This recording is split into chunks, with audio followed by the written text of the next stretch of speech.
Bersama saya Ada Nayan dalam rentasan berita edisi 1056 antara paparan utama.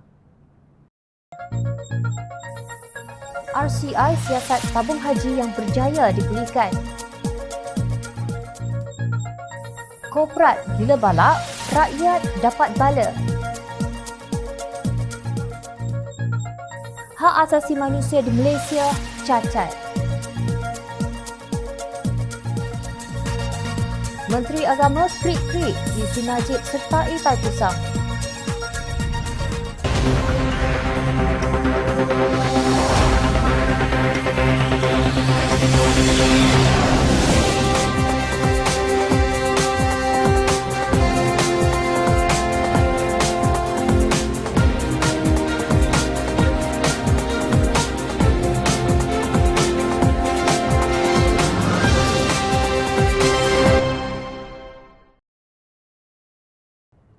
Assalamualaikum dan salam sejahtera. Kerajaan mendapat perkenan Yang di-Pertuan Agong Al-Sultan Abdullah Sultan Ahmad Shah bagi menubuhkan Suruhanjaya Siasatan Diraja RCI untuk menyiasat isu pengurusan dan pengoperasian Lembaga Tabung Haji dari 2014 hingga 2020. Menurut Menteri di Jabatan Perdana Menteri Parlimen dan Undang-Undang, Datuk Seri Dr. Wan Junaidi Tuanku Jaafar, penubuhan RCI itu dilakukan selaras dengan Akta Suruhanjaya Siasatan 1950-Akta 119. Beliau berkata Yang di-Pertuan Agong juga memperkenan pelantikan 6 ahli RCI yang terdiri daripada bekas Ketua Hakim Negara Tun Mat Raus Sharif sebagai pengerusi dan 5 ahlinya iaitu bekas Ketua Setiausaha Negara Tan Sri Samsudin Osman, pengasas kumpulan RHB Tan Sri Abdul Rashid Hussein, bekas pengerusi Bank Muamalat Malaysia Berhad Tan Sri Dr. Muhammad Munir Abdul Majid, Naib Chancellor Universiti Islam Antarabangsa Sultan Abdul Halim Muazzam Shah UniSyams Profesor Dr. Asmadi Mohamed Naim dan Timbalan Presiden Dewan Perniagaan Melayu Malaysia Nur Syahrin Hamidun. Wan Junaidi berkata ahli RCI yang dilantik merupakan tokoh berwibawa, mempunyai kepakaran dan pengalaman luas dalam bidang masing-masing iaitu kehakiman, perkhidmatan awam, pentadbiran, ekonomi, keuangan, pelaburan, pasaran modal, perbankan, kewangan Islam serta perakaunan. Mereka yang dilantik ini telah dipastikan bebas dan tidak mempunyai hubungan secara langsung dengan tabung haji. Ini bagi memastikan siasatan dapat dijalankan dengan telus, adil dan saksama serta mengelak sebarang isu yang melibatkan konflik kepentingan dengan pihak yang berkaitan. Menurutnya dalam kenyataan dipetik bernama. Beliau berkata pelantikan itu berkuat kuasa mulai esok hingga 19 Julai. Suruhanjaya tersebut diberikan tempoh 6 bulan bagi melaksanakan siasatan serta menyediakan laporan untuk dipersembahkan kepada Yang di-Pertuan Agong. Bekas Menteri di Jabatan Perdana Menteri Datuk Seri Dr. Mujahid Yusof ketika dihubungi Jam Channel, beliau berkata akan memberi kerjasama kepada RCI ini kerana tiada apa yang hendak disembunyikan. Daripada keputusan tersebut dan saya yakin dan sentiasa bersedia memberi kerjasama kerana tidak ada apa yang perlu disembunyikan dan kejayaan itu telah disaksikan oleh seluruh negara. Bukan sahaja ia hanya rekaan dan omongan kosong tetapi ia satu kenyataan dan fakta yang boleh dirujuk pada berita-berita kita. Untuk rekod laporan keuangan tabung haji 2019 telah diaudit dan dimaklumkan pada awam dengan mendapat sijil perakuan dari Ketua Audit Negara ditandatangani pada 23 Disember 2020. Kata Mujahid, laporan tabung haji untuk keuangan 2019 adalah hasil sebenar setelah setahun pemulihan yang dilakukan daripada sudut laporan keuangan yang bersih dan mengikut piawaian. Menurut beliau, Ketua Audit Negara memperakui pematuhan tabung haji kepada Malaysian Finance Reporting Standard MFRS dan International Finance Reporting Standard IFRS dan lebih penting amanah mematuhi Akta Tabung Haji dipenuhi. Beliau berharap RCI ini bukan untuk memenuhi kehendak politik pihak tertentu sedangkan prestasi tabung haji itu sendiri sudah diakui bekas Perdana Menteri Tan Sri Mahyadin Mat Yassin. Pada 14 Julai 2020, Mahyadin memberitahu Parlimen bahawa lembaga tabung haji mencatat lebihan aset sebanyak 1.9 bilion ringgit. Katanya laporan prestasi tabung haji pada setengah tahun pertama 2020 menunjukkan aset yang dimiliki agensi itu ialah sebanyak 78 bilion ringgit. Kedudukan terkini aset tabung haji pada 30 Jun seperti yang diumumkan dalam laporan prestasi setengah tahun pertama 2020 adalah berjumlah 78 bilion ringgit dengan lebihan aset berbanding liability sebanyak 1.9 bilion ringgit, katanya dalam jawapan bertulis di Dewan Rakyat. Kerajaan Pakatan Harapan mendapati tabung haji telah membuat pembayaran dividen yang sepatutnya dibuat hanya jika ia mencatat keuntungan dan asetnya melebihi liability. Sedangkan pada Julai 2018, Jabatan Audit Negara melaporkan aset tabung haji adalah lebih rendah berbanding liability sebanyak 4.1 bilion ringgit sehingga memerlukan pelan pemulihan semula. Mahyadin berkata selaras dengan pelaksanaan pelan pemulihan dan penstrukturan TH, aset-aset yang kurang berdaya saing dipindahkan kepada sebuah syarikat tujuan khas SPV iaitu Urus Harta Jamaah Sendian Berhad UJSB yang dimiliki penuh oleh kerajaan di bawah Menteri Kewangan Diperbadankan MKD. Oleh yang demikian, tabung haji tidak dikuasai oleh orang bukan Islam, tegas beliau. Bagaimanapun, Naib Presiden Amanah itu berkata, kerajaan patut mengadakan RCI untuk isu yang lebih utama seperti Pandora Papers dan pemilikan saham Ketua Pesuruhjaya Suruhanjaya Pencegahan Rasuah Malaysia SPRM. Dirujuk pada berita-berita kita. Jadi, RCI bagi saya lebih besar ialah RCI Azam Baki, SPRM. RCI lebih besar ialah Pandora Paper. RCI lebih besar ialah pengendalian COVID. Ya, itu RCI yang perlu dibuat satu penelitian yang rapi. RCI rasuah pemimpin-pemimpin yang terlibat dan terpalit dalam laporan Pandora. Jadi kenapa RCI ini semua diketepikan, bukan dekat ketepikan, dibincang Parlimen pun tak ada. Belum apa-apa, segala macai telah bersorak. Kononnya, Pakatan Harapan gentar dengan RCI tabung haji yang diadakan. Nak gentar apa? Berani kerana benar, takut kerana salah. Siapa yang takut mengadakan RCI untuk merungkai skandal Pandora Papers, pengendalian pandemik COVID-19 dan terkini isu SPRM. RCI diadakan untuk meneliti isu dan masalah, bukan untuk siasat institusi yang sudah sah semakin pulih dan kini asetnya telah bertambah mengatasi liability. Pelik bin ajaib tindakan kerajaan keluarga 69 ini. Jangan sampai negara kita terus ditertawa oleh masyarakat antarabangsa, sementara pelabur mereka beramai-ramai melarikan diri ke negara jiran. Malaysia pernah dikenali sebagai harimau Asia. Sekarang Malaysia hanya ada beberapa ekor harimau yang merayau ke sana ke sini kelaparan sehingga memakan plastik dan menyerang manusia. Harimau seperti haiwan spesies lain di hutan diancam kepupusan disebabkan habitat mereka sudah dirosakkan oleh manusia. Apabila diberitahu harimau itu kehilangan tempat dia mencari makan kerana hutan telah gondol akibat pembalakan, pemimpin menafikan. Lalu Jabatan Perhutanan Negeri Kelantan digunakan sebagai saksi. Sebelum itu, apabila negeri dilanda banjir lumpur dan balak masuk ke dalam rumah atau singgah di atas bumbung, pemimpin tetap menafikan. Jabatan Perhutanan Negeri Pahang juga telah digunakan sebagai saksi. Kalau dalam kes harimau membaham seorang penduduk, pemimpin menyalahkan haiwan itu. Bagi kes tsunami balak, mereka menyalahkan kepala air. Demikian apabila golongan korporat gila balak, rakyat dapat bala. Pihak lain yang tidak dapat membela diri dipersalahkan, sementara pembalak terus dibela. Justru gesaan pengerusi Pakatan Harapan yang juga Ketua Pembangkang Datuk Seri Anwar Ibrahim bahawa kementerian yang berkaitan mendedahkan semua lesen pembalakan yang diluluskan kerajaan negeri dalam tempoh 5 tahun lepas wajar disokong. Amat jelas bahawa selain hujan lebat, kejadian banjir lumpur seperti yang berlaku di negeri Pahang berkaitan aktiviti pembalakan yang melampau. Parlimen harus diberi penerangan oleh menteri berkaitan tentang semua lesen pembalakan yang diluluskan kerajaan negeri kerana maklumat ini di bawah pemantauan kementerian. Sama ada kelulusan diberikan mengikut peraturan dan semua itu persoalan lain. Tetapi kita mahu tahu jumlah lesen yang diluluskan dalam tempoh 5 tahun lepas, contohnya, dan ini termasuk untuk Pahang. Beliau berkata demikian semasa mesyuarat khas Parlimen semalam bagi membincangkan bencana banjir yang berlaku Disember lalu. Anwar tidak menafikan kewujudan aktiviti pembalakan haram, tetapi keperluan untuk melaksanakan dasar yang lebih tegas bagi kerajaan negeri dalam kelulusan lesen pembalakan adalah dituntut. Menteri boleh jawab ini urusan kerajaan negeri, tetapi kerajaan negeri akan kata kita perlukan pembiayaan. Pergi jahanam rumah orang, biar mati. Rumah mereka hanyut demi ekonomi, tegasnya. Beliau mencadangkan moratorium atau perberhentian aktiviti pembalakan termasuk yang sudah diluluskan perlu dibuat segera. Kata ahli Parlimen Port Dickson itu, syarikat menjana pendapatan sekitar 18 bilion ringgit setahun daripada ekspor kayu.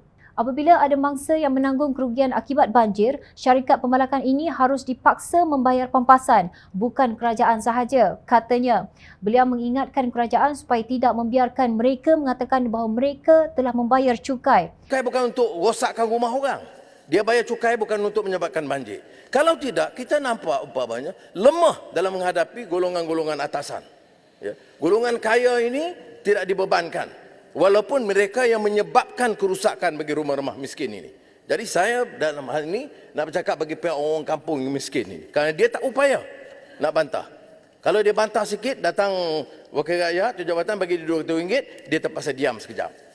Kalau tidak, tak dapat RM200 itu. Tetapi yang kita nak bangkitkan di sini adalah arahan tindakan keras daripada kerajaan memaksa syarikat-syarikat balak yang menyebabkan kerugian rakyat bayar ganti rugi. Ini tak termasuk Sabah atau Sarawak atau Kelantan, Pahang, Terengganu. Saya nak tengok keberanian pimpinan Melayu ini apakah berani dan sanggup mengambil tindakan tegas membela nasib orang yang miskin di bawah ini. Tegas Anwar. Beliau juga menyarankan agar kelulusan baharu dihentikan tanpa kira darjat serta kedudukan politik agar masalah ini tidak berlarutan. Namun malang sekali bagi negara ini kerana kita memiliki menteri berkaitan yang berkata bahawa lebih banyak orang hutan bunuh manusia berbanding haiwan itu dibunuh di negara ini. Kenyataan itu dibuat oleh Menteri Perusahaan Perdagangan dan Komoditi Datuk Zuraidah Kamaruddin pada seminar dan dialog Majlis Minyak Sawit Malaysia 2022 5 Januari lalu. Di Malaysia, jika kita jumpa orang hutan itu akan bunuh kita dulu. Bukan kita bunuh orang hutan itu, katanya. Menurut beliau, Jabatan Perlindungan Hidupan Liar dan Taman Negara Perhilitan mempunyai dasarnya sendiri berhubung haiwan. Anda fikir mereka dengan mudah akan bunuh orang hutan? Begitu juga dengan singa dan harimau. Mereka tidak bunuh haiwan-haiwan ini. Ada prosedur tertentu menguruskannya. Anda boleh tanya Perhilitan. Mereka boleh beritahu berapa banyak orang hutan di negara ini, berapa yang sudah mati, berapa masih hidup dan di mana haiwan-haiwan ini, tegasnya. Demikian dangkalnya hujah seorang menteri yang tahu bahawa perladangan termasuk penanaman kelapa sawit dan getah melakukan penerokaan hutan dan penebangan balak secara tebang habis dengan rakus. Beliau seolah-olah tidak peduli bahawa jika perbuatan ini berterusan, bukan hanya harimau dan orang hutan akan pupus, tumbuh-tumbuhan termasuk kayu balak juga akan pupus. Wajarkah pembelaan itu? Namun pemimpin kekal dengan sindrom penafian. Belum cukup lagikah ladang kelapa sawit dan getah yang ada? Belum cukup lagikah kekayaan yang dijana daripada penebangan balak selama ini? Di manakah keinsanan pemimpin kerajaan di saat rakyat menangis?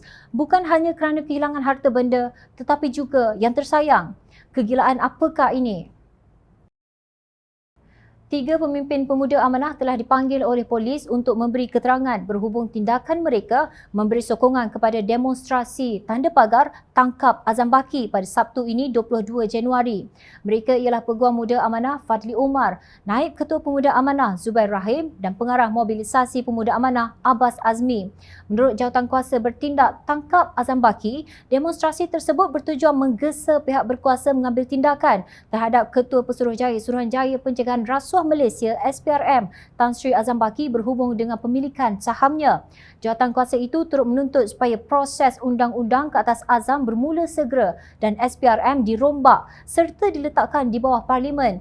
Demonstrasi aman itu dijadualkan diadakan pada pukul 11 pagi di hadapan Pusat Beli Belah Sogo, Kuala Lumpur. Dalam satu kenyataan media, jawatankuasa bertindak Azam Baki turut mengajak rakyat Malaysia mengibarkan bendera hitam dan gunakan tanda pagar tangkap Azam Baki serta tanda pagar rombak SPRM pada setiap posting media sosial. Sekurang-kurangnya 10 orang peguam akan memberi perkhidmatan demi memastikan tiada sebarang tindakan yang melanggar undang-undang sepanjang berlangsungnya demonstrasi tersebut. Mereka akan menawarkan khidmat guaman secara pro bono kepada semua individu yang terlibat dalam perhimpunan tersebut serta individu yang menyebarkan poster tanda pagar tangkap Azam Baki secara fizikal dan di media sosial. Tindakan belum dibuat tetapi mereka sudah dipanggil polis untuk memberi keterangan.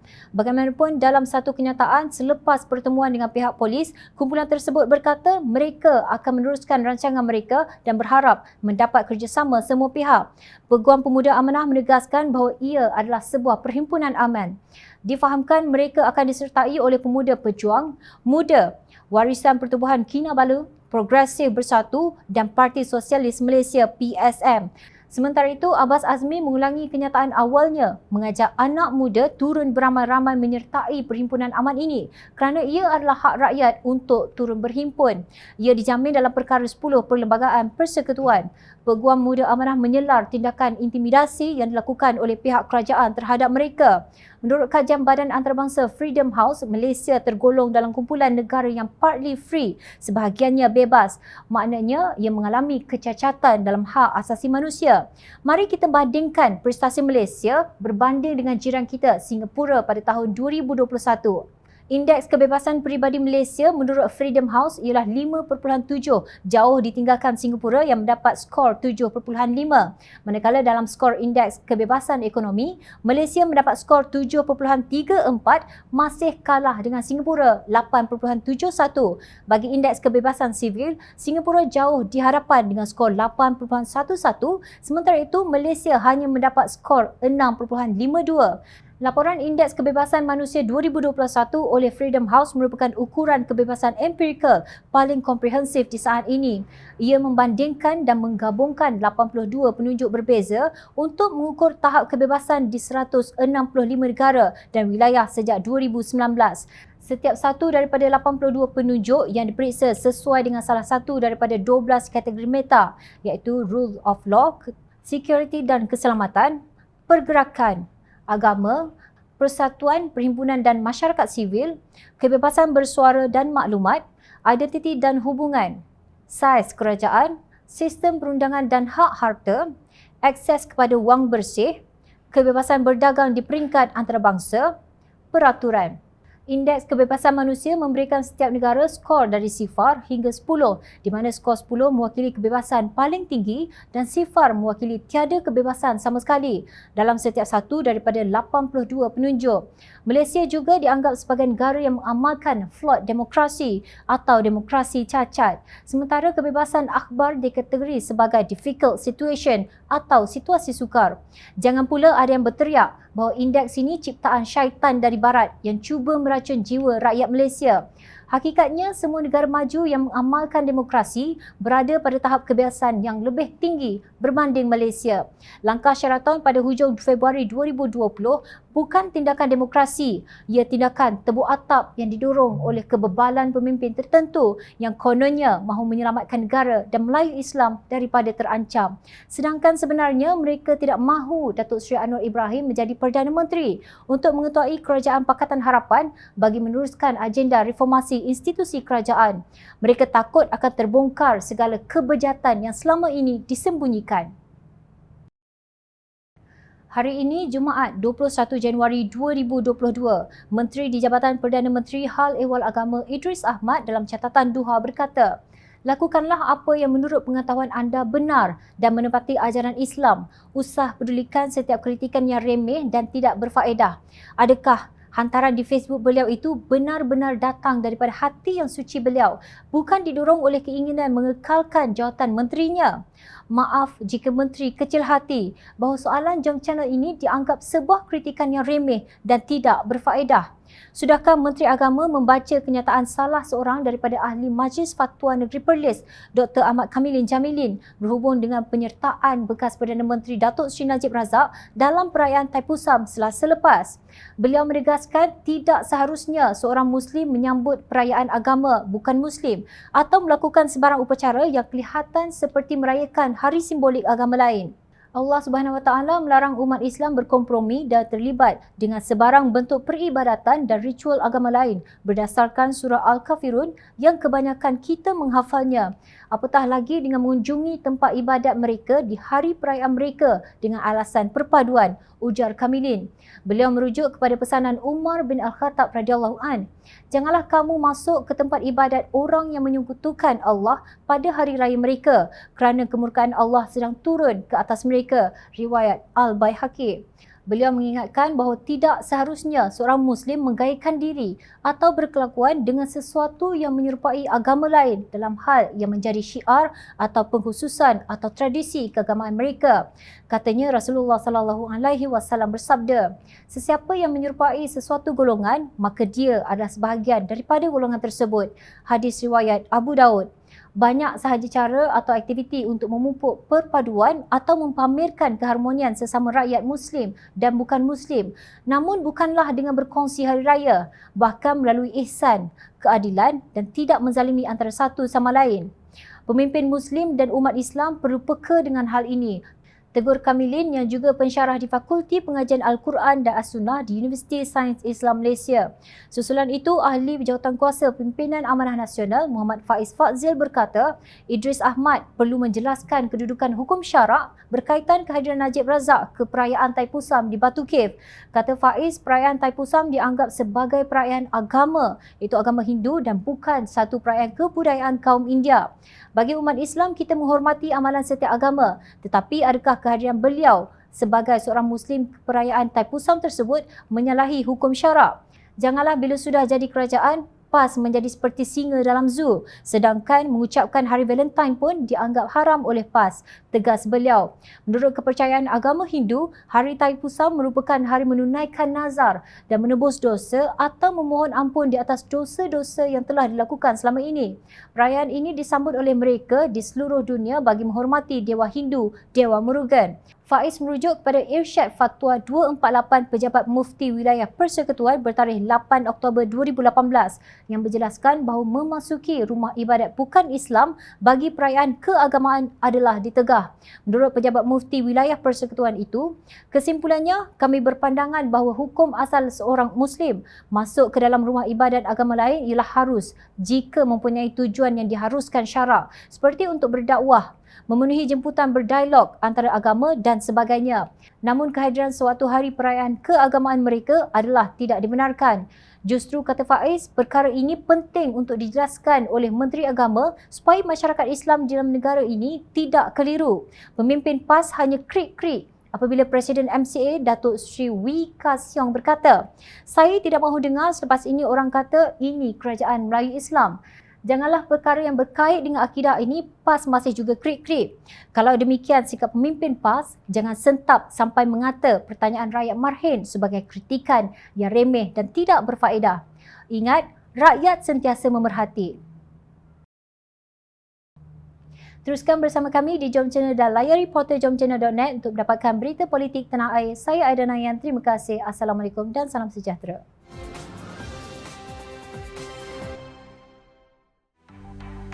Mencari maklumat dan berita politik yang bebas, kupasan yang tepat, panas. Dapatkannya secara eksklusif hanya di Jom Channel. Komitmen kami, pentasan berita Isnin hingga Jumaat. Berbicara dan isu semasa, kami garapkan secara langsung. Panel-panel berkaliber dan profesional. Interaktif, pandangan anda kami raikan. Jangan lupa bersama kami di setiap hujung minggu dalam edisi khas mingguan. Jom Channel, moving forward, sharing a new experience.